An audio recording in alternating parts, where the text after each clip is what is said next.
Assalamualaikum warahmatullahi wabarakatuh.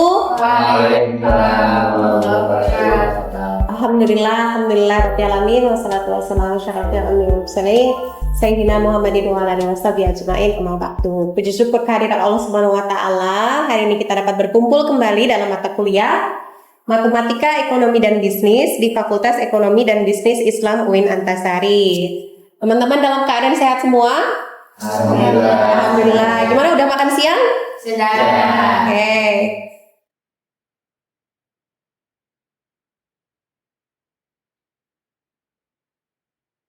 Baik, sedikit introduksi. Jadi Ibu sendiri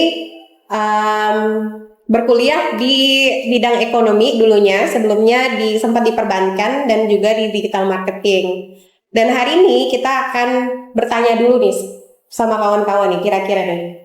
Karena judulnya Matematika Ekonomi dan Bisnis, kira-kira ada yang bisa ngasih tahu nggak mengapa pentingnya dan perlunya kita untuk belajar matematika dalam penerapan ilmu ekonomi dan bisnis itu sendiri?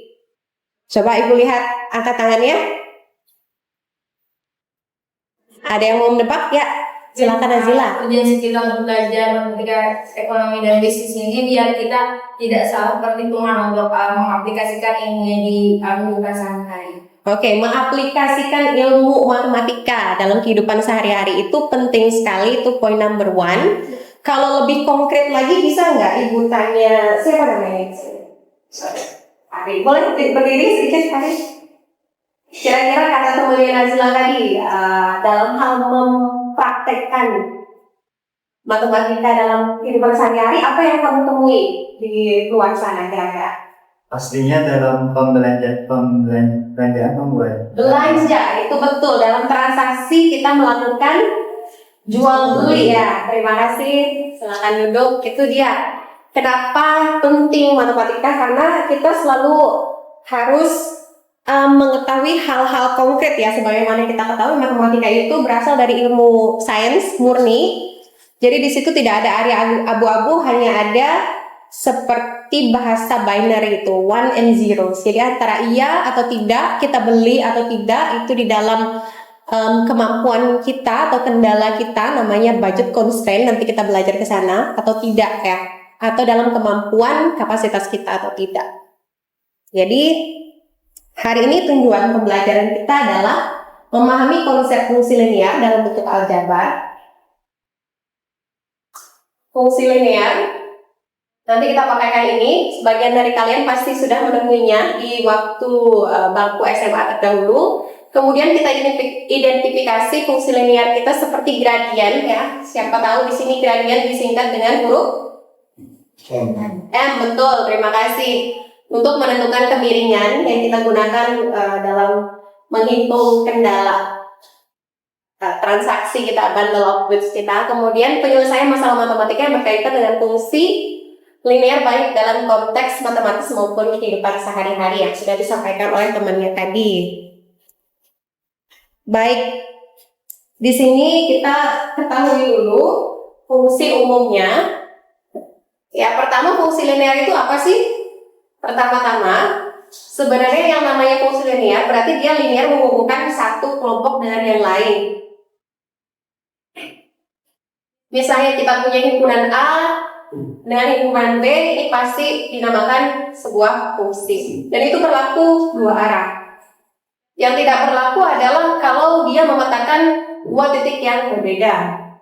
Atau dia tidak memetakan sama sekali, itu bukan termasuk dalam fungsi. Jadi selalu one to one ya cirinya itu.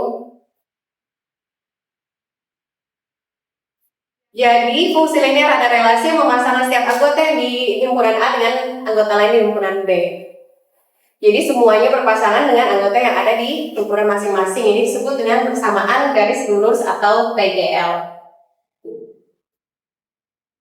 Nah, kalau kita tarik di fungsi koordinat ya, ini sama nih. Dan seandainya di sini, ini aksis apa namanya kalau di bawah? X. Teman-teman, X, betul. Kalau di atas? Y. Kalau itu dalam matematika. Sekarang Ibu tanya, dalam ekonomi biasanya di atas ini kita sama dengan fungsi price. Iya. P ya, price. Dan ini Q, ya, kuantitas. Q biasanya quantity. Jadi kalau ada satu titik itu menggambarkan Q dan P. Dia jumlahnya berapa di sini dengan harganya berapa di sini, ya kan? Lalu kita petakan nih. Nanti sepanjang garis ini yang mana yang paling memungkinkan, yang mana yang paling best value. Jadi sebenarnya ekonomi itu selalu mencari yang paling menguntungkan teman-teman dari kendala yang ada. Making the most of limited resources, karena kita tahu sumber daya itu apa? Scarce. Yang artinya ada limitnya. Yang artinya bukan infinite. Sumber daya itu tidak terbatas. Sumber daya itu justru finite. Jadi bukan infinite. Kalau infinite kan tidak terhingga. Justru dia karena limited, dia akan menaikkan harga. Jadi kalau teman-teman di sini siapa yang suka bersosmed, coba angkat tangan. Oke, banyak sini konten kreator ya. Semakin langka skill digitalisasi itu, semakin tinggi harga yang dibayar untuk jasa olahannya. Dan demikian berlaku untuk seluruh produk dan jasa di dunia ini ya. Ya awalnya dari kata scarce, limit, sebagaimana kita dulu pakai emas, perak, ya kan? Lalu sekarang kita berubah, bank sentral udah pakai Bitcoin, terutama kalau kita berkaca dari Cina ya. Kita nggak lagi selalu ikutan monetary system yang dari Amerika, yang dari IMF atau ADB yang menggelontorkan supaya negara itu selalu berhutang, lalu terikat dengan monetary system luar gitu. Sekarang namanya itu kita pakai QRIS ya kan?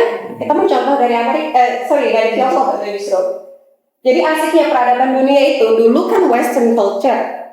Sekarang dia shifting ke Asia Timur dan Global South. Dan sebenarnya yang paling berkembang itu sekarang di negara Timur Tengah. Makanya nanti NEOM mau dibuat ya kan, Mekah Madinah aja sudah selalu ini pembangunan lagi gitu kan. Bahkan nanti Disney World yang paling besar itu akan ada di Saudi Arabia kayak gitu. Jadi itu menarik. Kembali ke fungsi linear. Sebenarnya ini kita dapat petakan sebagai fungsi garis biasa ya.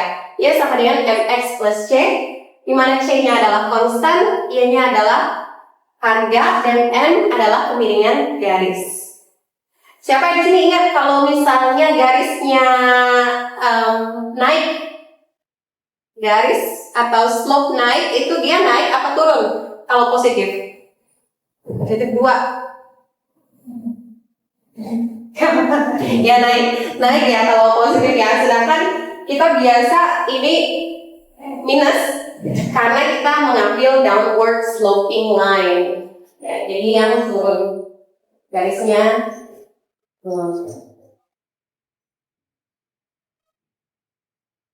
Jadi rumus ini yang nantinya kita pakai untuk aplikasi ke studi kasus ekonomi kita. Contoh nih ya, anggaplah fungsi fx kita adalah apa nih? Siapa yang boleh maju untuk mengenalin? Silakan lembar soal di atas ini fx sebenarnya 5x min 7. Anggaplah x ini bisa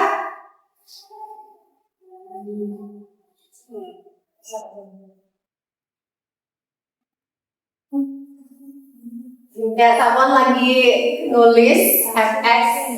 Jadi di sini kita punya rumus. Nah, andai kata kita sudah memetakan nih. Misalnya di sini kita mau jualan apa nih? Kira-kira temennya di sini ada interest atau minat mau jualan apa? Nanti kita kaitkan dengan rumus yang lain, kan? Sari mungkin? Kita anggaplah kita industri halal ya. Jadi kita diambil tekstil dan itu gamis misalnya, gamis ya. Jadi ibu jualan butik ya, gamis. Jadi di sini X-nya kita anggap sebagai jumlah gamis. Dan fungsi X menentukan permintaan pasar akan gamis tersebut. Nah, sekarang kita sudah dapat ini, bagaimana kita penyelesaiannya?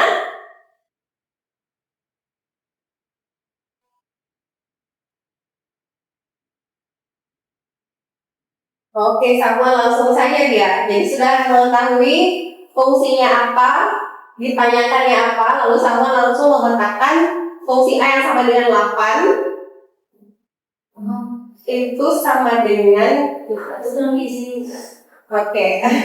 Fungsi bener aja nih sama ini. Oke, kita coba sambil 5x min 7, correct. Ini juga diketahui sih ya. Ini diketahui fungsi A sama dengan 8, maka nilai A adalah ya di sini aja nih ganti 8 ya. Oke. Lalu dengan mudahnya kita menentukan berapa permintaan pasar yang ada sekarang atas produksi gamis kita. Ya, kita cek.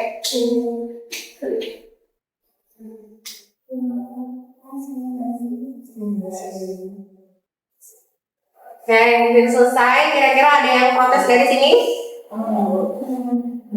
Ada yang punya pendapat lain, perhitungan lain, cara lain? Boleh angkat tangan.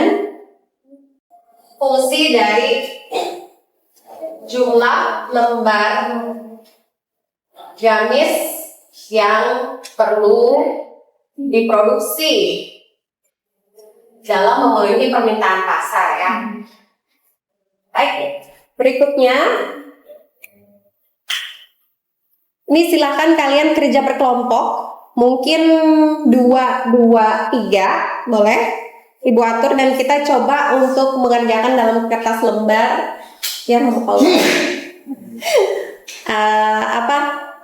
contoh soal yang lain. Oke, sambil Ibu pandu silakan. Ini aku pura-pura aja. Terima kasih. Wah, mata saya ada. Oke, siapa yang mau gambar persis sama kaki di depan? Boleh? Ya. Oke, makasih. Kalau misalnya telepon dulu, semangat. Oke, sekarang kita mencari tahu grafik dari fungsi sumbu Y yang kita ketahui adalah setengah X min 2. Oke. Boleh aku dikasih kayak kosong dulu?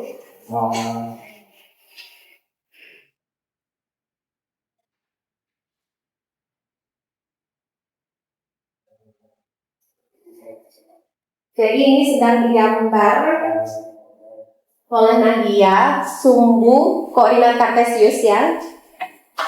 Koordinat kartesius itu kayak 2D plane, dia ada X and Y. Sebenarnya 3 dimensi ada, 4 dimensi ada. Tapi khusus untuk strata 1 kayaknya cukup perlu bagaimana cara menggambar di koordinat kartesius. Dan ini yang sedang digambar oleh Nadia. Mungkin boleh ditulis dulu rumusnya kan? Y sama dengan setengah X min 2. Dan di sini kita udah tahu ya, karena gradiennya berapa? Setengah, jadinya slope-nya atau kemiringannya adalah ke atas. Iya, betul. Lebih tepatnya seperti yang Nazila bilang, itu 90 derajat, setengah dari 180 degree. Ini sangat rapi. Lihat di sini, ke kanan ada 1, 2, 3, 4, ke belakang minus. Di atas 1, 2, 3, 4 dan ke bawah itu minus ya.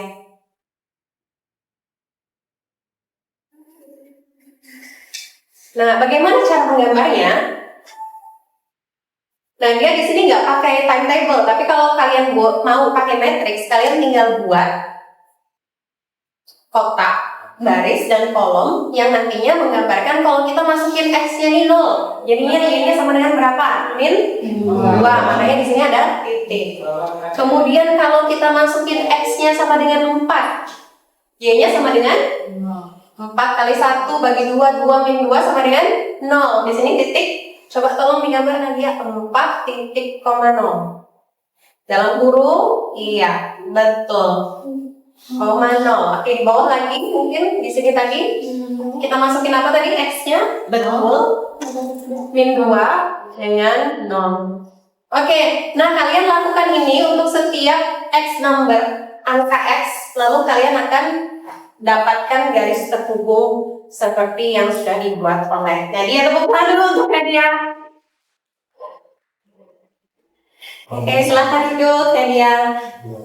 Berikut mungkin kesimpulannya bahwa fungsi linear merupakan hubungan antara dua variabel X dan Y yang dimaksud dalam membentuk suatu garis lurus yang dapat dinyatakan dalam bentuk rumus garis lurus tadi apa? Y sama dengan mx plus c. Atau kadang juga disebut ya tulisannya di sini bisa mx plus c, atau ada lagi kayak konstanta baru dengan dalamnya lagi ada y mx plus c, ya itu bisa turunan gitu kalau kita sudah berbicara itu. Jadi dengan memahami fungsi linear kita mampu menganalisis grafik sebagaimana sudah digambarkan oleh Nadia, menyusun persamaan yang sudah dilakukan oleh Sakuan tadi dan menerapkan dalam menyelesaikan masalah sehari-hari secara logis dan sistematis. Baik, Ibu akhiri pertemuan kita. Selamat beristirahat. Mohon maaf jika ada salah. Wabillahi taufiq wal hidayah. Wassalamualaikum warahmatullahi wabarakatuh. Waalaikumsalam warahmatullahi wabarakatuh.